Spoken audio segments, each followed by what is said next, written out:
Pronto, Vincenza. Oh, pronto, Randy. And welcome everyone to our 34th episode of our Pronto podcast, which is our lifestyle podcast, where we are excited to talk about all the beautiful things life has to offer, whether it be fashion, self-care, goals, motivation, inspiration, business, you name it. We talk about it all here on our Pronto podcast. Randy, how have you been? I'm so happy to be back. I know. Welcome back. Welcome back, everyone. Yeah. Welcome back to our production team, everybody that's here making Pronto a success. We are so excited to jump back into the season. Obviously, we've been very busy. We're nonstop. We talk about it all the time. Randy and I talk about it all the time. We are always nonstop. We are entrepreneurs, right? And what's the beauty of an entrepreneur, Randy? Well, the beauty is like 1 o'clock today, 5,000 boxes came in. Oh my gosh. And I had to help unload them. 1 o'clock today. Wait, right before getting into production for podcast. So oh my I was gosh. Dressed up and we had no one. We called a guy that usually helps us and he was away and I ended up moving 5,000 boxes with Crystal's help. There you go. Thank you, Crystal, right? A shout out to Crystal. Well, that's the beauty of entrepreneurship that we talk about all the time, behind the scenes that, work that no one ever sees. And that's okay. That's okay. We do the jobs that no one wants to do. No, exactly. We don't. I say it all the time, especially in the restaurant industry. I am not afraid to roll up my sleeves and wash the dishes, clean the bathrooms, whatever I need to do, mop, sweep. You name it. We do whatever we need to do to get the job done, but also we lead by example. And I think that's what's most important. Leading by example. Sometimes it's hard. And listen, if it were hard, everyone would be doing it. Remember? I say that all the time. If it were hard, everyone would be doing it. But we do it because we have a passion for our respective, obviously, businesses, but, and what we're doing and the beauty of entrepreneurship. So we love it. It's all good. But I have exciting news. What? Speaking of the business, I am very honored and excited and thrilled to announce that V&M Bistro will be 10 years. Congratulations. In October, which is like next month. Very, very excited. 10 years. And we are celebrating in style. Yes, there's that beautiful flyer. Studio 54 inspired attire. V&M Bistro celebrates 10 years on Thursday, October 17th. We are selling tickets. You can visit the Facebook event page. You can visit, obviously, if you go to any of our social media, we're promoting the 10-year anniversary. We are selling tickets and there is a limited supply. So just to make note of, we are selling tickets, limited supply, but super excited to celebrate with the community, celebrate with our guests, celebrate with our team, because, it takes a village. So very, very excited to celebrate with everyone that can make it out on that day, Thursday, October 17th. Really excited to mention that we've hired, since it's a Studio 54 inspired themed party, disco balls, disco music. We've hired the #1 disco style DJ in New York. You got to do it right.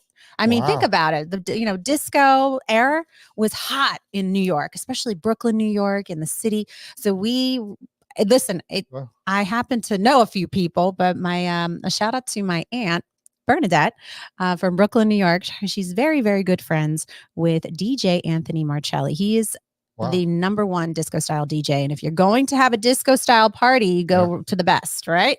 Go to the best. I happen to know somebody, so I was very excited.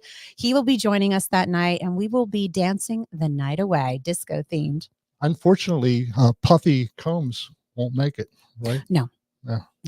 Nope, he will not. So he will not, but that's all right. But we will be celebrating in style, at V&M Bistro. Check us out. Go to Facebook page. We do have an Eventbrite page where we are selling tickets, and we are very excited for that.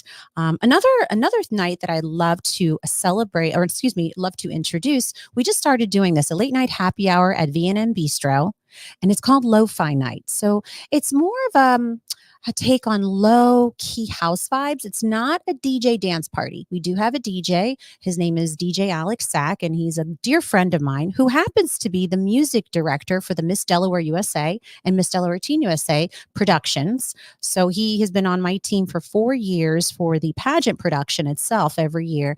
And he happens to be a DJ as well. And he's joined us and joined forces and coming every Friday night from 8 to 10, late night happy hour. And we're just having low key house vibes where you just want to come for maybe a nightcap, a drink, or your best pre-gaming spot before you hit the hit the night out in the town, and you hit the you want to just have just a quick drink or a nice meal. Stop by V&M Bistro every Friday. We're doing lo-fi night. Come check us out. Really excited for that. You have to come, Randy. Yeah, we were talking earlier. Alex's girlfriend used to work for me, a makeup artist. Nicole. Yes, Nicole. Yes, sweet girl. Yeah.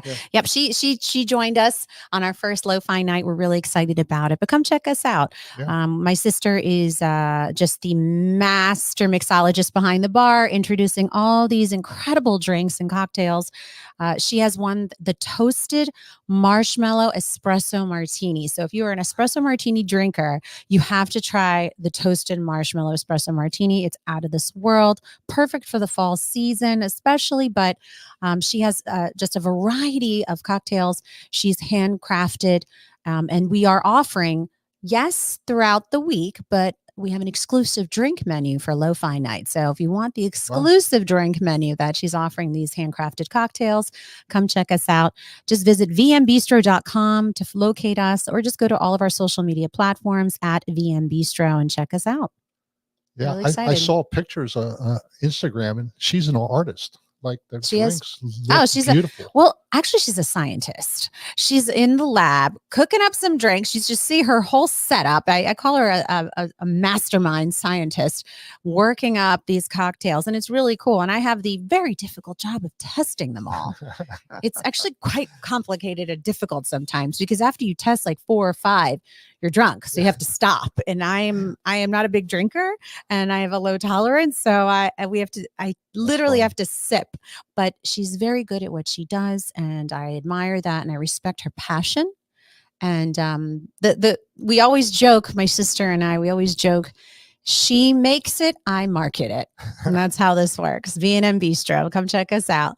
But anyway, super excited to just kind of shift gears and talk about, before we talk about our guests, and talk about the pageant. I know I mentioned earlier, Alex Sack, DJ Alex Sack is our music director for the Miss Delaware USA, Miss Delaware Teen USA pageant.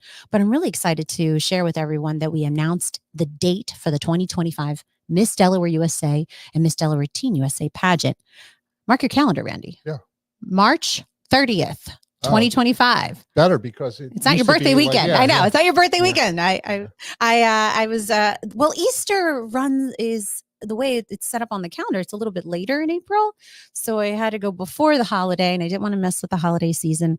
And then spring break and everyone goes away around that time. So March 30th, 2025, the Miss Delaware USA and Miss Delaware Teen USA pageant. We are accepting applications. You can visit MissDelawareUSA.com. Check out all of our social media platforms, but apply today. Very excited to start your journeys. Join the sisterhood for the 2025 season. I can't believe how fast it goes. Like, oh, yes. Like I feel like we just had Miss Teenage and Miss Delaware. Yes. Miss Delaware USA, Miss Delaware Teen USA. It goes really quick, but you know what that's what it's all about. Time flies when you're having fun, right? Yep. And we love to have fun, and the girls do such an incredible job. A shout out to Alyssa Bainbridge, Miss Delaware USA 2024, and Kayla Kosmolski, Miss Delaware Teen USA 2024. Even though they competed in the national competition in August, their job is not done yet. They've been making appearances out in the community while continuing on with their everyday lives, school, work, you name it. But they're just thriving right now. And I'm so proud of them. So proud of both of them. Check out their journeys. Visit their social media platforms at Miss DEUSA for Alyssa and at Miss DE Teen USA for Kayla, and check out their journey, because they're still thriving and working hard, making appearances. They have a lot of parades coming up. I think it's like parade season in October. There's so many. I can't even keep up with it, but they're they're just conquering the world. I'm so, so proud of them. So proud of them. Wow. Yeah. And actually, did you see the People magazine article? Yeah. For Kayla? Yeah. It's spectacular. Oh gosh. I mean, Kayla Kosmolsky was featured in People magazine. Yes, I said it. People magazine. So if you go to peoplemagazine.com, I think it's people.com or peoplemagazine.com, there's a beautiful feature of Kayla, Miss Delaware Teen USA 2024. They highlighted so many wonderful things about her journey, her accomplishments, how inspiring her story is, and what she continues to do for the Down syndrome community and individuals with disabilities. I mean, just truly inspiring. And I was really thankful that they featured featured her and her story, and the fact that she won Miss Congeniality, which is significant at Miss Teen USA, voted amongst all of her pageant sisters. I mean, that was just an honor in itself. And she continues to just break those barriers down. So proud of her. And again, just Alyssa, I'm mentioning Melissa. She's a traffic reporter. Right. Just doing some amazing things. Shout out to both of them. Yeah. Really. Hard work and dedication gets you what you want, right? Exactly. And never giving up and persevering. Yeah. All right. Well, let's shift the gears now, because now it's time to introduce our guest. Sara North is a New England native who often dreams of Paris. While books held her heart first, Sara's training included writing and story development for both film and television scripts, and fueled her desire to create with heart. With a passion to cheer on creatives and writers across art forms and industries, Sara recognizes the power of stories to bring healing, hope, and happiness. When she's not writing books to build a dream on, her loves include 90s rom-coms, old Hollywood films, Hallmark Christmas movies, beloved sitcoms, music to match her mood, cafe hopping, baking, eating chocolate, and celebrating all things fall. It is our honor to introduce Sara North.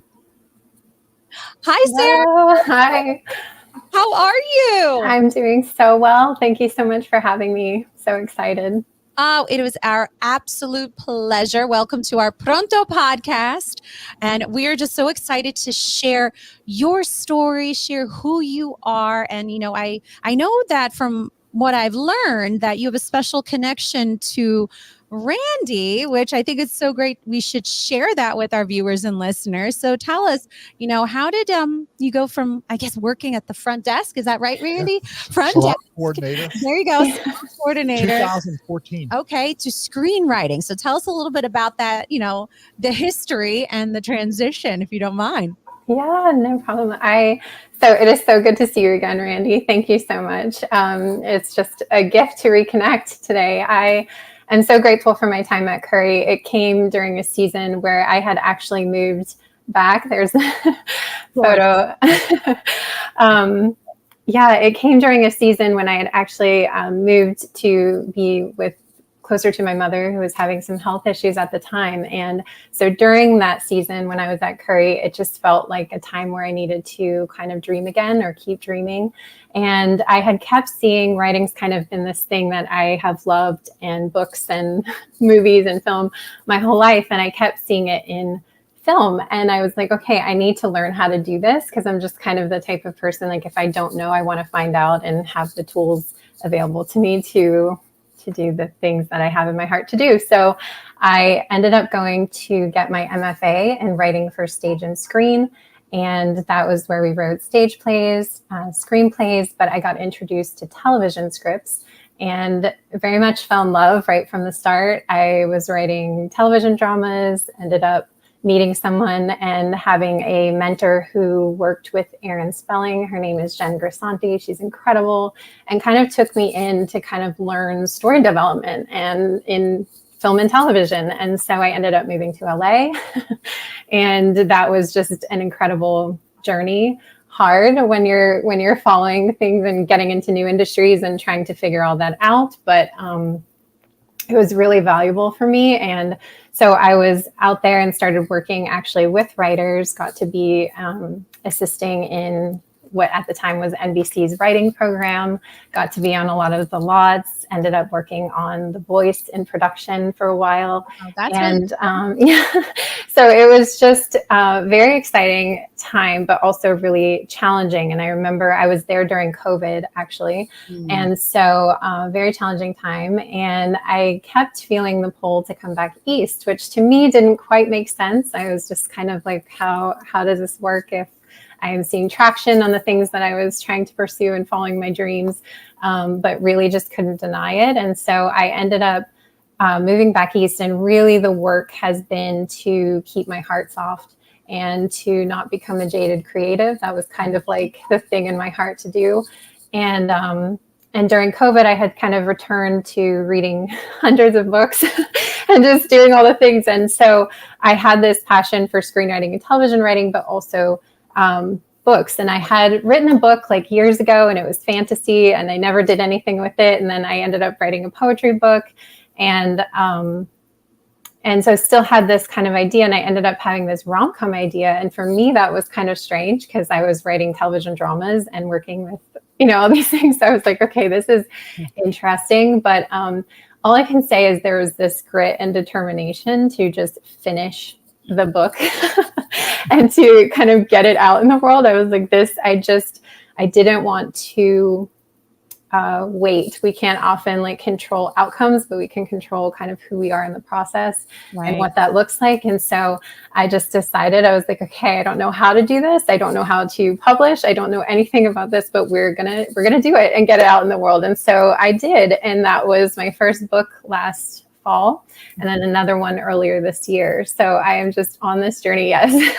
That is still from when I first got my copy and saw it in print from Amazon. So it was just a huge joy and relief and all of the things to have that. So that's kind of the journey. And so I work in marketing and creative agency and production for kind of all of my day job, or most of the time. And then I also still work with writers on their television and film scripts and story development. And then I am now an author and still working on that too. So yes, and that's such an accomplishment that, hats off to you, Sarah, for, having a dream, having a goal, and then persevering. We talked about that earlier in our opening banter, Randy and I, about how, we admire those who persevere and follow their dreams. Remember, if it were easy, everybody would be doing it. So you continue to persevere and follow your dreams, which is definitely an inspiration. You set a goal, and we all know it. Well, I don't know if everybody knows, but if LA is hard. Yes. The industry is harder. And, if it's very intimidating, it's very challenging. And, you have to persevere to achieve your personal goals and dreams. And you're doing that. And again, hats off to you and congratulations. Thank you so much. Of your books. You're an author, screenwriter, you're a storyteller, which we can see your passion. Just by, from what you have just shared with us, we see your passion in telling stories. But I really want to just note something.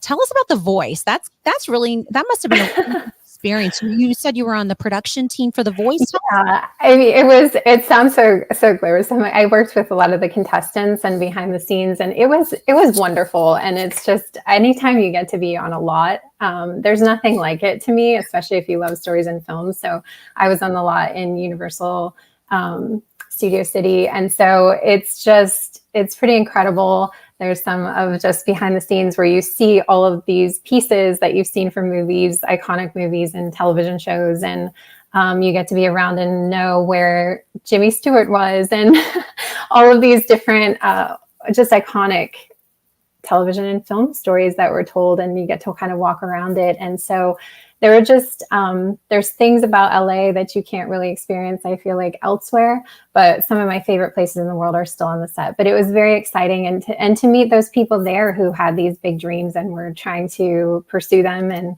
kind of leave everything. And we ended up having great dialogue just as we were talking with some of the contestants about what it means to be a creative and what does that look like, and what do you do when your dreams kind of change or shift, and if they didn't, depending on the outcomes for the show. Oh, that's again another experience, playing a different role, seeing a different perspective and something you learn. I love production. I love live production myself. Me too. I have again a level of respect to the team behind the scenes that make it possible. That's why I always give a shout out to our Pronto production team, because without them, we wouldn't shine, and our guests wouldn't be able to shine. So the production team is just a vital component of what goes into telling the story, the television show, the sitcom, whatever it may be. And, that's a cool experience that you were able to play that role. So let's go back to your more recent novels. Yes. I love the name of the one. I love a good challenge. Thank you. You know me. I say that line often. I know, I don't know. I didn't read the story. I don't know what it's about. But I say that line all the time. I love a good challenge because life faces me with challenges on a daily basis. And I always have said this for the longest time. That's okay. I love a good challenge. Bring it on. And I was immediately drawn to the story, but I did not obviously read the book. So tell us a little bit about, what is it about? Okay, so I Love a Good Challenge. It is the second in the series that I've written, called Love in Birchboro. It is kind of has those old classic 90s rom-com vibes. And what I mean by that is it's something that I think was so brilliant in some of those films, like You've Got Mail or While You're Sleeping or all of these things, is that you have you have these moments where they're fun and bantery and lighthearted, but then you also have these moments that there's one scene in You've Got Mail where Kathleen Kelly says that she misses her mom so much she can hardly breathe. And it's like these balances of tying humor and heart into books. And so that's kind of like setting the stage. There's some Gilmore Girl vibes because it is a New England small town, just all the things. And I often say my life is a sitcom. So I feel like in all these like movies, films, books, it's gonna kind of play a part and come together. But I Love a Good Challenge specifically. They are the best friends of, it's Lily and Graham, and they are the best friends of Sparrow and Rafe, who are in I Love You in French. It has kind of that best man, maid of honor energy. Yeah. And I often tell writers that usually we say, like, what is a book about? And we want to tell all of the plot points, but really it's like, what is the book about in terms of feelings and emotions and kind of all of those things to really summarize it. And so it is a second chance romance. It is really about pushing through when you have regret and when you've made mistakes. And it is my love letter to spring. So each one is kind of set in a season.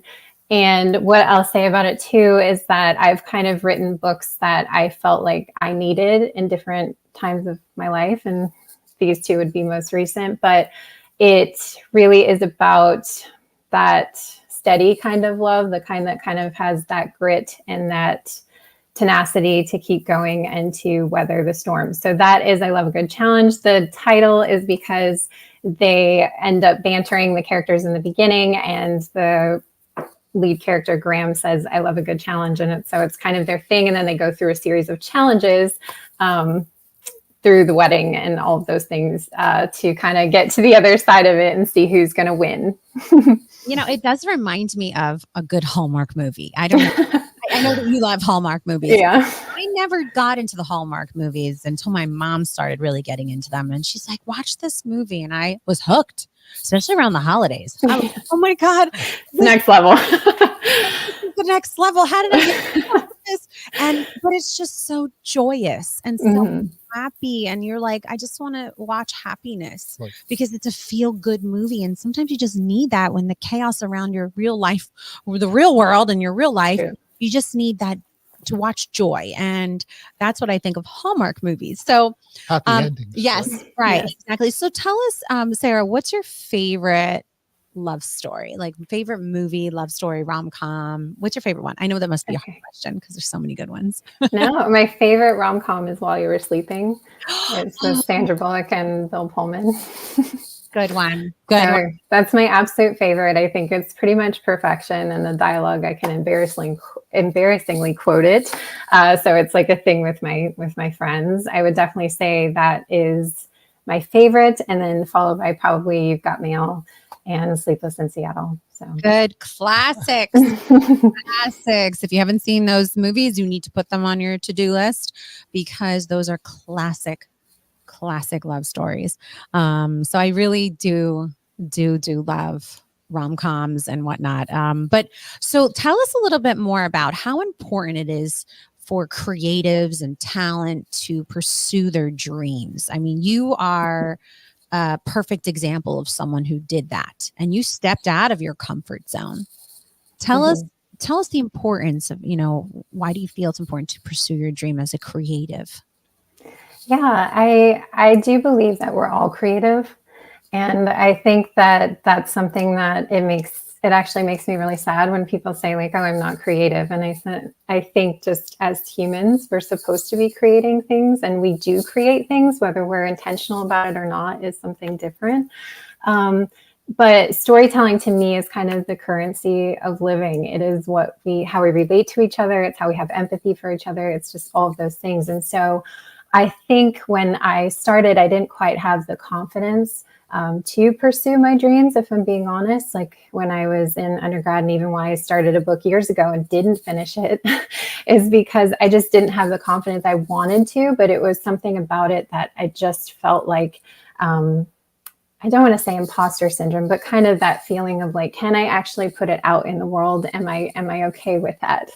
And I think what I've learned and why I think it's so valuable is that creating to me can be healing. It can be a healing process, first for the person who's creating something, and then hopefully for the person who's reading it. I know stories have done that for me. They've met me in some of the hardest moments of my life. And so I think that it's important to not only think about it in terms of what it can do in our own lives, but what it can do for other people.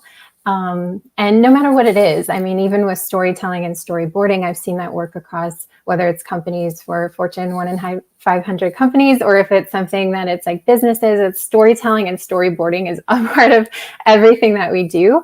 So I think the importance of that is huge. And then just in terms of encouraging people to go for their dreams, I think it's realizing that you do need grit and a determination, and that it's always going to be harder than you estimated that it would be, and that creating is costly. And that's the thing that I think is hard for people sometimes to recognize, is that it should cost you something, whether it's your time, your energy, your emotion, and to do the emotional work to go through it. It's very hard, or I think it's kind of unfair to expect readers or viewers or anything like that to experience or capture emotions of things if the writer didn't do it first, if the writer didn't go there first.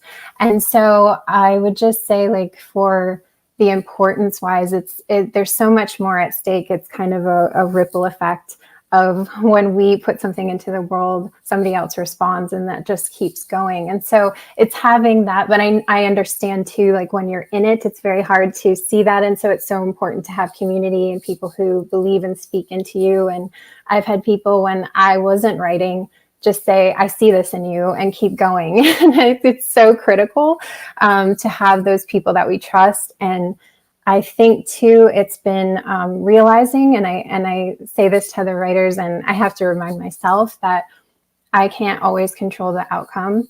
I can't always control, whether or not my books could sell in 6 months. It could be 10 years. I don't know, but I have to enjoy the process, and the process becomes the reward. So the process becomes the thing that I fall in love with, and I see growth in, and I see myself change in. And then from that, it just encourages me to keep going.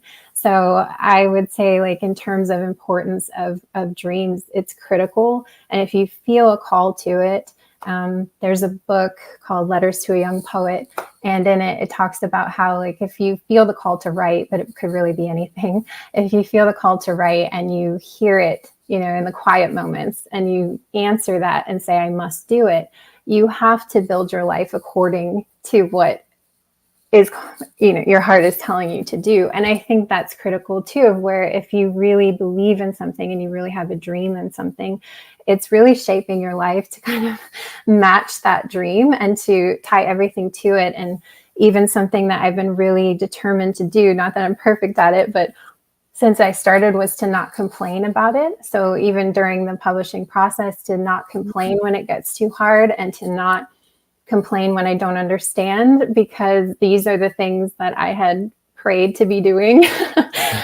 months or years ago. So it's like, no, like when I'm in it, no matter what it looks like, to be a person that it's like, no, I'm going to recognize that this is a gift. And if anybody responds to my book, that's a miracle to me. I'm like, because I'm just this humble like writer in the corner, just, hunched over like a troll over my computer, just trying to like type furiously and see what happens. And, like with this dream. And so anytime I even have anybody respond to it, it's just, it feels, I feel the weight of that. And it encourages me to keep going and to keep moving. But really, that had to be something that I have peace in, that I can go to bed at night and say, I've given my best to what I feel is in my heart to do. It's sort of like running a business, because like you have to have passion for your business, and there's not all pleasant things happen. You have walkouts and, chefs quit.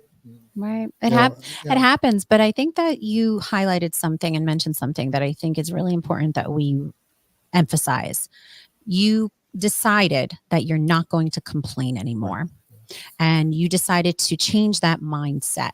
Not everything's going to be perfect. Remember, no such thing as perfect. Right, Randy? We talk about that all the time. Loving the process. Right. Loving the process. And don't complain about it. But you're doing that intentionally. And I think that is so smart of you, because you're creating a healthy space, a healthy work environment, whether it's in your home or at work or one of the beautiful cafes you like to visit since you're a lover. And, you're creating a healthy space. So wherever you go, you're creating that healthy work environment, that healthy space where I'm not going to complain. And you're being very intentional about that. That's very smart. I agree with you. As soon as you said that, I was like, yes, you're my people.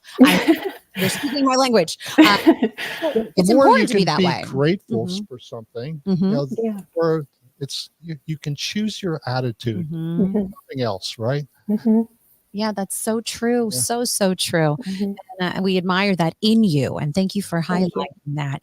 So what's happening next? I'm sure you have something exciting you'd like to share with us. So is there another novel on the horizon, a movie, another production you're going to be a part of? What's next? If you can. Yeah. So I'm working and outlining on book 3. And then there'll be 4 books in this series. And then I have another series in mind following.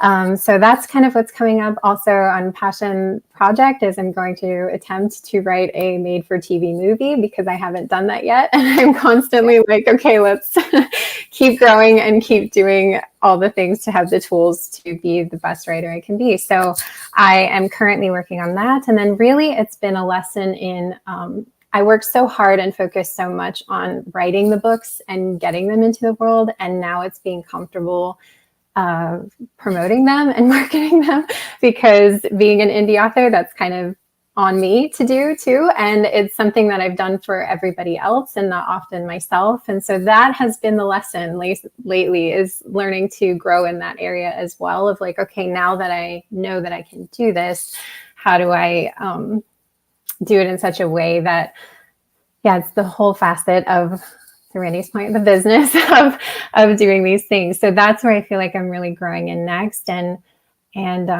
just to also add to this too, I think just the whole conversation about dreams, just to add to it, is that I think we need to be okay when dreams shift and change, and to learn and to keep an open hand with our dreams. And it doesn't mean that anything's ever wasted.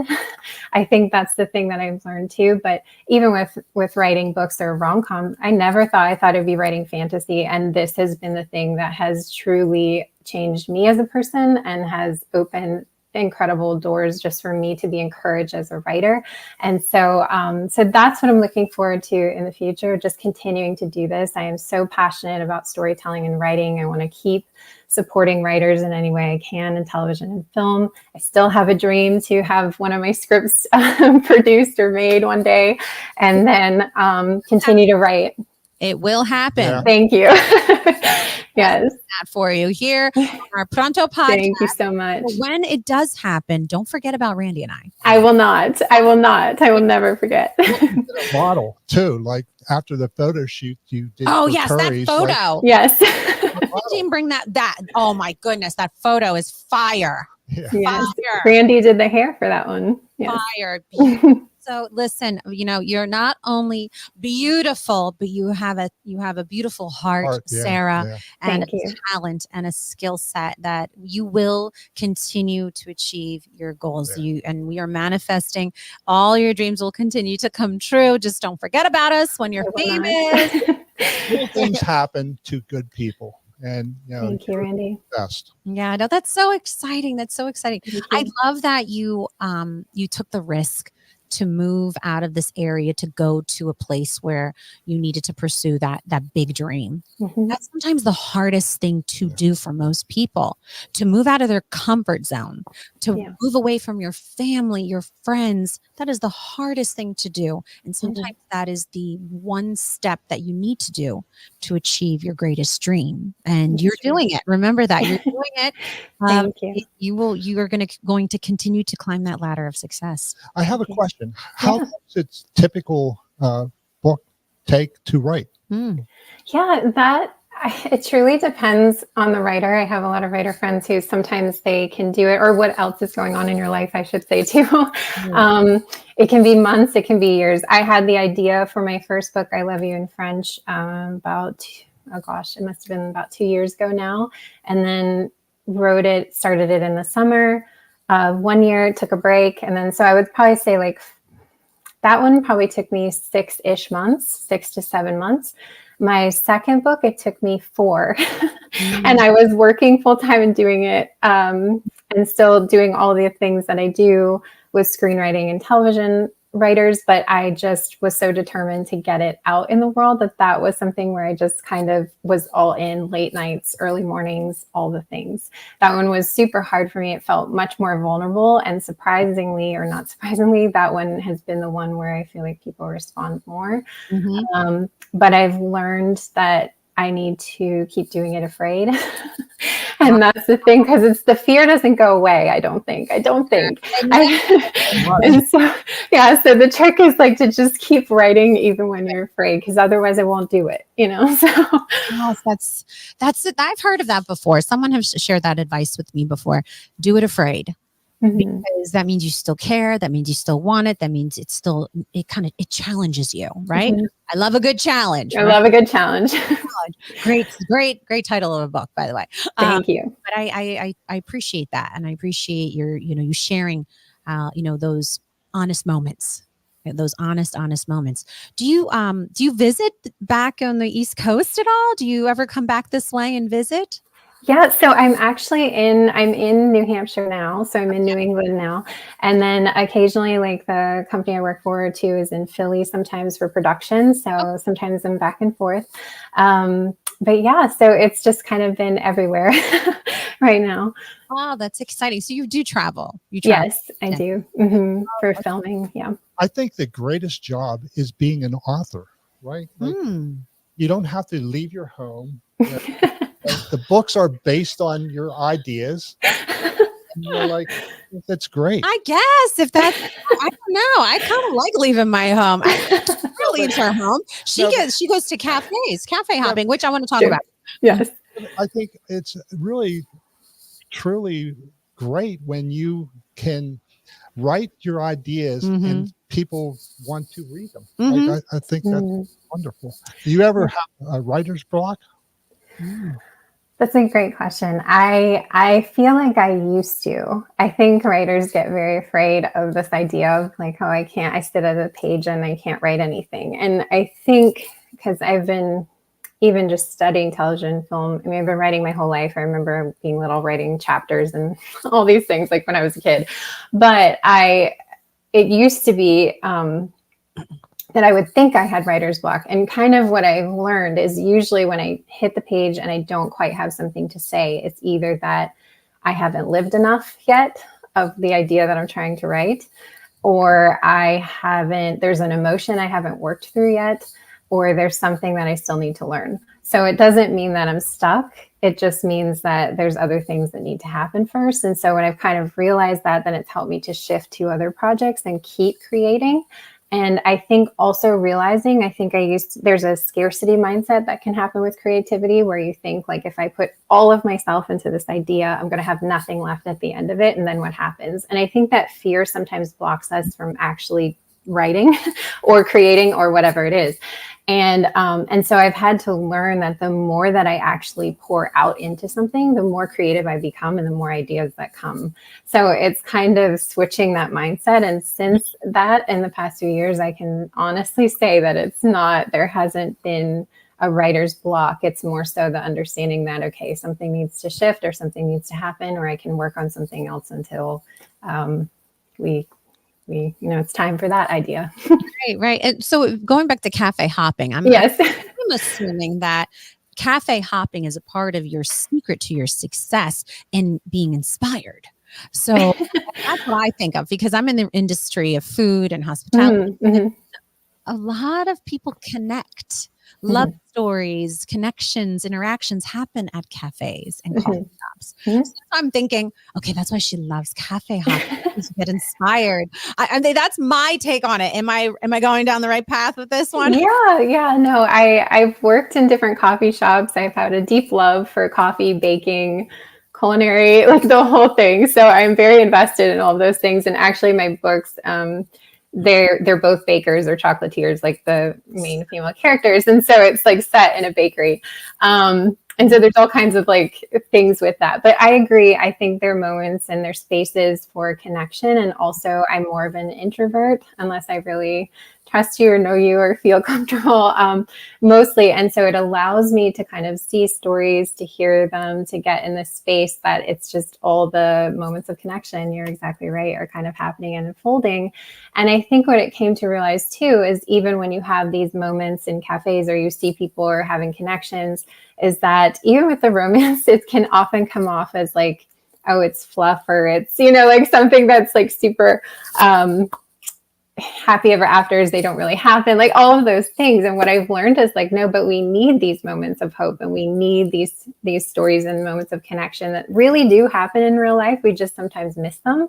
Yes. So I think it allows you a space to kind of be aware of what's happening around you and to recognize the different stories, whether it's, moments of heartache or moments of joy, and to kind of tap into those authentic moments with people that you might not otherwise catch. Yeah. Right. So Sarah, one of our viewer listeners has chimed in and asked a question. Characters based on real people from That's such a good question, because I feel like people, that's a question I get often is, are you in these books? And real people, I think there are parts that are definitely real. They've pulled from real truth and emotion. But the characters themselves are not based on real people. They were definitely just ideas that I've had. The first one was I had the opening scene for I Love You in French, and that's where the whole book started from. So I don't know these characters. They're all from my imagination. Yes, in Paris in 2019. And it's just, so no, they're not based on real people, but the emotions that I've seen and captured and held on to through interactions with people or through my own story are very much present. Very nice. What do you think about AI? Like, AI is kind of like people are writing books through AI. Yes. So, Oh, Randy. I'm very passionate about this, actually. Give us the quick version. We don't want that this affects your industry tremendously. I know. Yes, it does. So I'm very passionate about AI not being in the creative process. Mm-hmm. I do believe that it goes back to creativity being costly, and that it should cost you something. And that, the thing about AI, I'm not saying it doesn't have a place or that it doesn't have a role or that it can't help in different industries. But when it comes to the actual creative process and artistic things and writing and production, not that it's not used in spreadsheets, I understand that, but I'm talking about the actual creative process. I really believe that it needs to be kept with human storytelling, that there is an element that We can only feel if it's made by humans. So bots can't feel. And a lot of AI, to be honest, is plagiarism at best in some senses, is where it takes a bunch of things and it's pulling it together from all the writers and all of the artists who have gone before. So it's really this element where I'm like, if it isn't costing you something to create, then I have to ask, is it really creating? So that's kind of where I stand on that. And it's not that I understand like AI can be used to help people in different circumstances, or maybe, if there's different accessibilities. And again, that's not really what I'm referring to. It's more so the creative process coming from a place of like, this is something that has moved me. It has inspired me. And now I need to do the work to create it in such a way that is coming from a person, is coming from a heart. I appreciate that honesty, Sarah, because I agree with you on that one when it comes to AI. I agree. The creators of AI are scared of AI. Yes, she said it perfectly. Plagiarism. I went to University of Delaware. I was an English major with a concentration in literary studies. My professors literally beat it in us. Citation. Watch out for plagiarism. Watch out for plagiarism. With AI, where's it coming from? How are you how is that properly cited? It's not. Right. I agree with you. I agree with that. Real live human emotions, experiences, should be a part. Yes, you say it perfectly. Clearly, your industry is affected by this tremendously, and I don't mind using assistance to help maybe check something. Right. Or financial or scheduling. I understand. Brainstorming. These are different. There's nothing wrong with hiring assistants, right? Just like hiring a tutor to help you write a paper, or help you summarize, or help you put your thoughts into words and make sure. There's nothing wrong with that. But when you're being replaced by AI, that's a problem. Right. It's a big problem, because not only is it affecting your livelihood, we can it's a whole thing. And I say, like, I'm not anti AI, but I am pro-human. So, it's like, I'm not anti AI, but I am pro the creative process for humans. I agree with you. And we all experience this in our own industries and our own businesses. And, use it as something to assist, but just be careful. Be careful. Plagiarism, be careful. Right. You have to be very mindful of that, because people do not realize that where's that coming from? Where is that thought, that sentence, that well thought out written sentence that the computer just spit out at you? Where's it coming from? How are you able to properly cite that? And then so I agree with you. People are not realizing the ramifications of what can happen. Will never cook and deliver an experience. Nope. And they can't cut hair. Nope. AI. Even though technology is, again, this is a whole nother podcast, Sarah. This is the whole thing. I'm very passionate about this. Let's go back to the books, because we can go how we truly feel about it. But we appreciate your honesty on answering that question. Have to be honest, Another one of our viewer listeners has chimed in with a question. Would you consider yourself sensual? Where does your drive come from? I guess I can reword it a little bit more. So your inspiration. You did touch on that earlier, but just to answer the question from our viewer listeners, let's touch on that a little bit more. Yeah. I would say, like, my inspiration for writing rom-coms, I'm guessing that's kind of where this question is based in, is more so in, like I said, they were kind of the books that I felt like I needed. And I think that it can be pretty negative view on just what it means to have human connection, or to have real human connection. And in this case, love stories. I think it's very ironic that people are like, oh, love stories, when actually romance is the top seller in books, and usually in like genres and different things. And people are looking for connection. It's ultimately looking for connection and looking for love, whether that's romantic or whether it's familial or all of those things. So it really was an opportunity for me to explore and go into deeply flawed characters who have real wounds and real real dreams and real things that they're working through, but also to find the things that I think we're often looking for. Like, for example, the first book that I wrote is really based on kind of that thought that what happens if what you want and what you need are the same thing. And the second one was more of like, okay, what happens when you do make mistakes and yet like you have to be brave enough to accept the other person still loving you through that. And so they're just things that are thoughts really, and they become stories and they become worlds and they become a book of like things to work through. Mm-hmm. Right. And how can one purchase your book? Where can they go?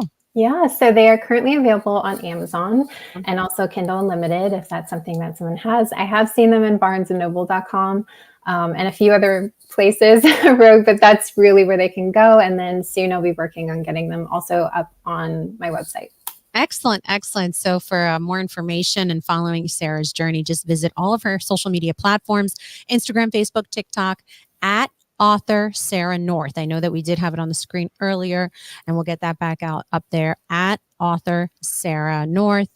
If you would like to follow Sara's journey or, there you go. Thank you so much. And then also your website is authorsaranorth.com. But check out Sara's books for if you're interested in purchasing her books and obviously following your journey. But before we end, Randy, we have our traditional ending question. I can't wait. I know. She's like, he was very excited about this one. So at the end of all of our podcasts, we always love to end a podcast and asking our guests this traditional question. And here it is. If you had the opportunity or chance to interview anyone on a podcast from the past or present, who would it be and why? Okay. Well, I can already check doing a podcast with Randy off the list for that one. Thank you. Yes, I had to really think about this one because I could think of so many people, but just in the spirit of what we're talking about and kind of going back to what has moved me and meant a lot to me as a storyteller, I am going to say Nora Ephron because if you don't know, she did You've Got Mail, When Harry Met Sally, Sleepless in Seattle, like all of those things, but she was also an author, so author and screenwriter and director and all of the things. So if I could interview someone and say, I feel like my books kind of have that cinematic feel to it. And so just very huge inspiration for me and something I've returned to again and again. Great answer. I love that. Yeah, great answer. Sara, thank you so much for Thank you so much. And taking the time out of your very busy schedule to come on our Pronto podcast and share your story. Truly inspiring. And again, hats off to you and all of your accomplishments. We wish you the best of luck as you continue to finish the series of your, Thank you so much. But also as you continue to follow your dreams. We're all about, Randy and I always say, dream big, right? The bigger, the better. I'm so proud of you. Thank you, Randy. You were an excellent salon coordinator, but better author. Better author. Listen, thank you. This is only the beginning. Just don't forget about us when you're don't forget about us. But again, Sara, thank you for joining us. And thank you so much. Thank you. Appreciate it. Thank you, Sara. Oh, Randy, wonderful, wonderful person. Our guests are amazing. Yes, they are. But Sara speaks my language. I love her. We're going to connect, Sara, after this show. I want to definitely meet for coffee. There we go. We're going to meet for coffee because I just love her mindset. I love her thought process, her mindset. And that's important to surround yourself with like-minded people that believe in that type of mindset. When she was talking about creatives, like I couldn't help but think like, all children are born creative, right? And, through our, relationships with our parents or relatives or friends or school teachers, sometimes, people squash that part of your, existence out. Like, you're a creative until somebody laughs at your painting or somebody laughs at your singing, or, it's a shame because when you sit around with small children, they're creating, they're playing with blocks and like creating. Right. And well, it just goes to show that you can't be discouraged by the naysayers. And if something truly is you're truly passionate about something, whatever it may be, and it brings you joy, follow it. Follow that dream. Think big, big.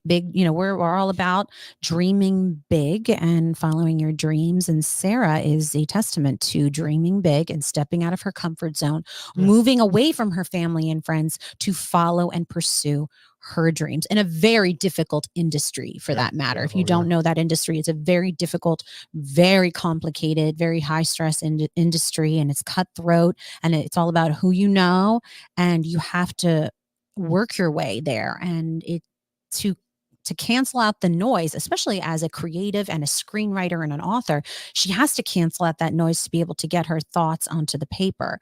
So I admire her tenacity. I admire her resilience. And I do see that she's going to continue to climb that ladder of success. And she'll be back on our show. Oh yeah, for sure. But Randy, another great show. Another phenomenal guest. And it's just like, high five. Oh my gosh, high five. And if you are interested in, make sure you follow our podcast journey here at Pronto. We have had the opportunity and honor to feature so many incredible individuals. This is our 34th episode, our 34th episode, which you're very proud of. But go to prontopodcast.com and check out all of the individuals we have interviewed since day one. Just dynamic people achieving their dreams, inspiration, different backgrounds. We are very, very honored to have a platform to feature all of them. And if you're interested in joining our podcast, contact us. See if you're interested. You can be one of our guests. Just visit prontopodcast.com to be featured as one of our guests in our upcoming shows, or if you're interested in sponsoring. Today's podcast was sponsored by Corello Products. So we're very excited and honored to have our Corello products, our beauty products, to sponsor today's episode of our 34th podcast. If you're interested in sponsoring one of our shows and one of our segments, definitely contact us by visiting prontopodcast.com to be featured or feature your business. We are always looking for dynamic sponsors to be featured. And again, join us, be a part of it. Show us a follow, share. I had to respond to the viewer that asked, why is Randy so quiet? Right? Randy, why are you so quiet? Because I'm, fascinated by people speaking. Like I don't want to interrupt them. I want to hear what they say. You know what I mean? Right. Like every once in a while I throw something out, but I'm watching the show. And you're a great listener. Yeah. You're a great listener. I know. And listen, I know you. I know you at this point. And that's important too, is to be a good listener, not just having the, be talking so much, which is a major component of the podcast, but listening. And I know that when Randy is quiet, he's truly listening because he's inspired. So it's getting to know your hosts, right? Yeah. Well, anyway, again, please, Randy. I'm impressed with you're really great at leading the show and responding. And I'm kind of like, I just listen. Now you play a huge role. For those of you who may not see it, Randy plays a huge role.